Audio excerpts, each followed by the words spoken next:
कि अगर कोई तकरीर करता है मौलाना, कोई शेर पढ़ता है मौलाना, तो उठाकर उसको जेल में डाल दिया जाता है। मैं पूछना चाहता हूँ गुजरात की सरकार से कि अस्सलामु अलैकुम वरहमतुल्लाहि वबरकातुहू। बासलाम, उम्मीद है कि आप खैरियत से होंगे। सोशल मीडिया पर हर कोई मुफ्ती सलमान अज़हरी साहब के बारे में जानना चाहता है कि आखिर मुफ्ती सलमान अज़हरी साहब के साथ में क्या मामलात हुए। मुफ्ती सलमान अज़हरी साहब जो कि 5 महीने से गुजरात के अंदर बंद हैं, जेल के अंदर, इसी का फ़ायदा उठाते हुए कुछ सोशल मीडिया पर यूट्यूबर गलत इन्फॉर्मेशन लोगों को गुमराह करने की कोशिश कर रहे हैं। जैसे कोई लिख रहा है कि मुफ्ती सलमान अज़हरी साहब की फ़ाइनल अपडेट, मुफ्ती सलमान अज़हरी साहब को मिली बड़ी राहत। कोई लिख रहा है कि मुफ्ती सलमान अज़हरी साहब की रिहाई हो गई। इस तरीके से ख़बरें सोशल मीडिया पर फैलाई जा रही हैं। हालांकि मुफ्ती सलमान अज़हरी साहब के बारे में कोर्ट की तरफ से अभी कोई फ़ैसला नहीं किया गया है। मुफ्ती सलमान अज़हरी साहब को 1 तारीख को फ़ाइनल जजमेंट उनकी केस पर आना था, लेकिन एक लेटर को लेकर के जो कि गुजराती के अंदर था, उसको लेकर के 8 तारीख दे दी गई थी। फिर 8 तारीख से 16 तारीख दी गई, फिर 16 तारीख से 22 तारीख दी गई, फिर 22 तारीख से 29 तारीख दी गई है। 29 तारीख को उम्मीद है, यानी आज उम्मीद है कि कोई फ़ैसला, कोई जजमेंट मुफ्ती सलमान अज़हरी साहब के बारे में आ जाए। लेकिन मुफ्ती सलमान अज़हरी साहब के बारे में जो गलत खबरें फैलाई जा रही हैं, उसमें से एक साहब ऐसे हैं जिन्होंने कुछ इस तरीके से टाइटल लिखा, जिसको आप स्क्रीनशॉट पर भी देख सकते हैं, स्क्रीन पर देख सकते हैं। और उनके थंबनेल में ये लिखा हुआ था कि मुफ्ती सलमान अज़हरी साहब के बारे में क्या कहा असदुद्दीन ओवैसी ने, और मियाँ भाई गुस्से में। जब उस वीडियो को मैंने देखा तो उसके बाद मैं दंग रह गया कि वो उसके अंदर वीडियो जो थी वो 5 महीने पुरानी वीडियो दिखाई गई है। यानी मुफ्ती सलमान अज़हरी साहब के बारे में असदुद्दीन ओवैसी ने जो कहा था वो अभी फ़िलहाल नहीं, बल्कि 5 महीने पहले कहा था। यानी जिस वक्त मुफ्ती सलमान अज़हरी साहब को गिरफ़्तार किया गया, उस वक्त असदुद्दीन ओवैसी ने ये बातें कही थी। उस पुरानी वीडियो के ज़रिए से गुमराह करने की कोशिश की जा रही है। बहरहाल फ़ाइनल अभी तक कोई ख़बर मुफ्ती सलमान अज़हरी साहब के बारे में ना तो कोर्ट की तरफ से आई है। अगर कोर्ट की तरफ से कोई ख़बर आती तो मैंने बहुत कोशिश की है, गूगल से भी निकालने की कोशिश की है, यूट्यूब से भी निकालने की कोशिश की है, और ट्विटर से भी मुफ्ती सलमान अज़हरी साहब की जो ट्विटर हैंडल है वहाँ पर भी विज़िट किया है, लेकिन वहाँ से भी कोई अपडेट अभी तक नहीं दिया गया है। लेकिन ये कुछ लोग हैं जो गुमराह करने की कोशिश कर रहे हैं। बहरहाल इन लोगों से बचिए। अभी तक मुफ्ती सलमान अज़हरी साहब के बारे में कोई अपडेट नहीं है, कोई ख़बर नहीं है कि आखिर क्या कुछ हुआ है, और बहुत सारी गलत इन्फॉर्मेशन जो आप तक पहुंचाई जा रही हैं। ये इन चीज़ों से बचिए और इस वीडियो को शेयर कीजिए ताकि लोगों तक ये सच्चाई पहुंच सके। आइए देखते हैं कि क्या कुछ 5 महीने पहले मुफ्ती सलमान अज़हरी साहब के बारे में असदुद्दीन ओवैसी ने कही थी। कि अगर कोई तकरीर करता है मौलाना, कोई शेर पढ़ता है मौलाना, तो उठाकर उसको जेल में डाल दिया जाता है। मैं पूछना चाहता हूँ गुजरात की सरकार से कि तूने एक मौलाना को पकड़कर मुंबई से पकड़कर गुजरात लेकर गए, मगर वही गुजरात में कई ऐसे वीडियो हैं जहां पर ये जालिम लोग वीडियो में आकर कहते हैं कि असदुद्दीन ओवैसी को गोली मार देंगे, इसकी जबान को काट लेंगे, इसकी सर को काट देंगे, मगर उनको कोई हाथ नहीं लगाया जाता। मगर कोई एक शेर पढ़ देता है तो उस अशार के गलत माने निकाल कर मुंबई से मौलाना को लेकर चले जाते हैं। 3-3 मुकदमे उन पर बुक कर दिए जाते हैं। मगर हम बीजेपी के लोगों से कहना चाह रहे हैं, तुम क्या कर सकते? तुम सिर्फ जानी तो ले सकते हो ना, तुम जानी तो ले सकते हो, और क्या कर कर सकते हो? अगर मेरे मुकद्दर में जो लिखा अल्लाह ने लिख दिया वो तो पूरा होकर रहेगा, मगर जब तक हम जिंदा रहेंगे हम बातिल को बातिल कहेंगे, हम बातिल से समझौता नहीं करेंगे, हम बातिल को खुश करने के लिए अपनी पॉलिसी को लचकदार नहीं बनाएंगे। हमारा काम यह है मेरे अजीज दोस्तों और बुजुर्गों कि हम हक को कामयाब करें, और हक की कामयाबी का राज आपका इत्तेहाद है। याद रखिए, कब तक आप सेकुलरिज्म के नाम पर ठगे जाएंगे, कब तक आप सेकुलरिज्म के नाम पर इनको वोट देंगे और वो बीजेपी को बिहार में सत्ता देंगे।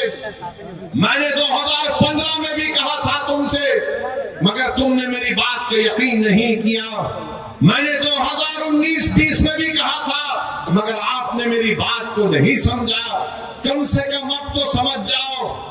याद रखो, तुम अपने मुकद्दर के फैसले कर सकते हो। तुम में इतनी ताकत है कि मुस्तकबिल में तुम्हारे हक में जो फैसले लिए जाएंगे तुम खुद उसको कर सकोगे। अगर आज आप मुत्तहिद होकर अपने वोट का इस्तेमाल नहीं करेंगे तो नुकसान आपका होगा, नुकसान सीमांचल की गरीब जनता का होगा।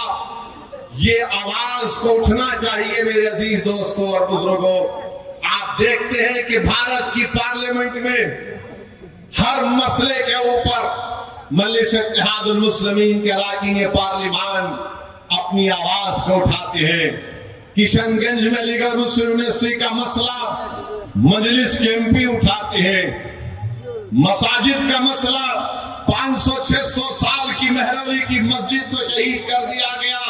क्या आपके किशनगंज के कांग्रेस के एमपी ने मुंह खोला? नहीं बोल सके। किसने बोला? मजलिस इत्तेहादुल मुस्लिमीन ने उसकी आवाज उठाई।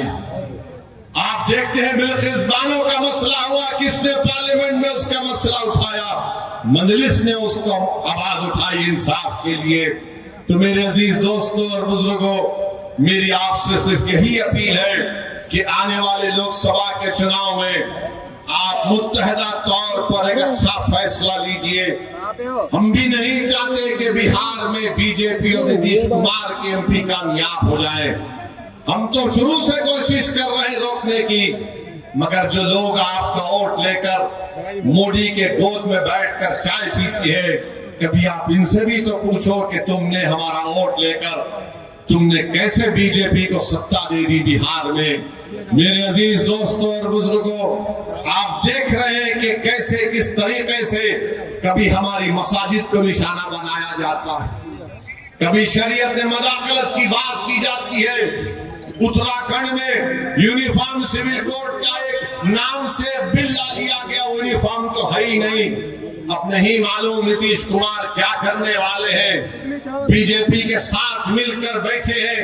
यहाँ पर फसाद हुआ था 1 साल पहले, 100 साला मदरसे को जला दिया गया। मैं तो उनसे पुकार कर कह रहा था, कहाँ वो सेकुलरिज्म के दावे करने वाले, कहाँ है तेजस्वी यादव?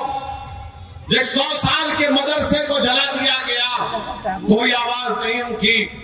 एक 12 साल के बच्चे को सीवान में पकड़कर उसको 8 दिन जेल में डाल दिया गया, किसी ने आवाज नहीं उठाई। मैं कह रहा था, पुकार रहा था। मेरे भाई याद रखो, अगर तुम्हारे लिए कोई लड़ने वाला नहीं होगा तो जुल्म जारी रहेगा। हमारे वतन अजीज की हकीकत यही है कि जब तक तुम्हारी आवाज नहीं होगी तुम्हारा कोई पुरसाने हाल नहीं हो सकता है। जब तक तुम्हारा नेता नहीं होगा कोई तुम्हारा काम नहीं कर सकेगा। आप बताइए, इतनी बड़ी तादाद में सर्वे हो गया, का सेंसस हुआ, जो अख्तर भाई ने मुझे यहाँ पर बताया कि इतना बड़ा सर्वे यहाँ पर हुआ सुरजापुरी बिरादरी का। अख्तर भाई ने बताया कि सुरजापुरी बिरादरी 24 लाख है और उनको नौकरी मिलनी चाहिए 38,000 के करीब, और उनको नौकरी मिली सिर्फ 15,350। क्या सुरजापुरी भाइयों ने कि फिर फैसला कर लेंगे कि तुम इनको वोट दोगे? नहीं। सोचो आपको मैं बुरा लगता हूं ना, इनकी मेरी बात बुरी लगती है तो ये तो गवर्नमेंट कह रही है, ये मैंने अपने घर से बनाकर नहीं लाया हूं, ये बिहार सरकार का डेटा आदादोशुमार है। हमारे शेरशाहबादी भाई जिनकी आबादी 13 लाख है, उनको नौकरी मिलनी चाहिए 20,421 और नौकरी उनको मिली सिर्फ 5,734। मैं हमारे गयूर शेरशाहबादी भाइयों से पूछना चाह रहा हूं, तुम किसको अपना जिम्मेदार खड़ा करते हो? मेरे भाई, कुलैया भाइयों की आबादी 12 लाख है, उनको नौकरी मिलनी चाहिए 12,904 और नौकरी मिली 6,750। अब कौन क्या करोगे तुम? ये जो दलाल फिरते हैं, हमारी कौम के दलाल, अरे दलालों, अभी तो अपना मुंह काला करके घर में बैठ जाओ।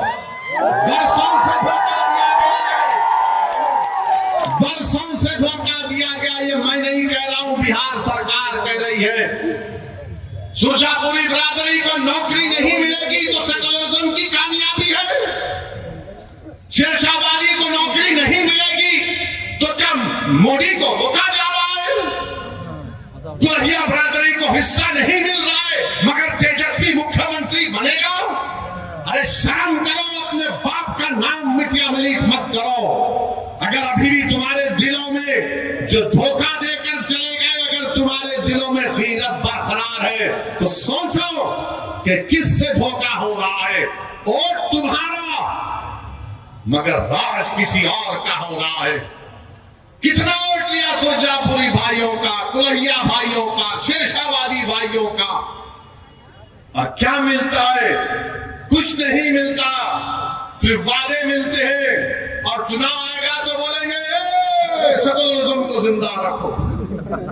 सेकुलरिज्म को जिंदा रखने का मतलब ये है कि या तो तेजस्वी को मुख्यमंत्री बना दो या नीतीश को बना दो और तुम घर में जाकर रोज अपनी तबाही और बर्बादी के नजारों को देखते रहो। चुनाव आएगा तो बोलेंगे वैसी वोट काटनी आया है, इसको वोट मत दो। तो उसका मतलब यह है कि सीमांचल में नाइंसाफी जारी रहे, लाखों एकड़ जमीन पानी के बहाव में कट जाए, किसानों को उनका हक ना मिले, हमारे बच्चे और बच्चियों को स्कूल और कॉलेज ना मिले। मेरे भाई, ये सच्चाई आपको बयान कर रहा हूं, इसीलिए तो सब के सब हम पर गाली लगाते हैं, हम पर इल्जाम लगाते हैं। मैं सच्चाई को तुम्हारे सामने बयान कर रहा हूं। मैं बोकाली की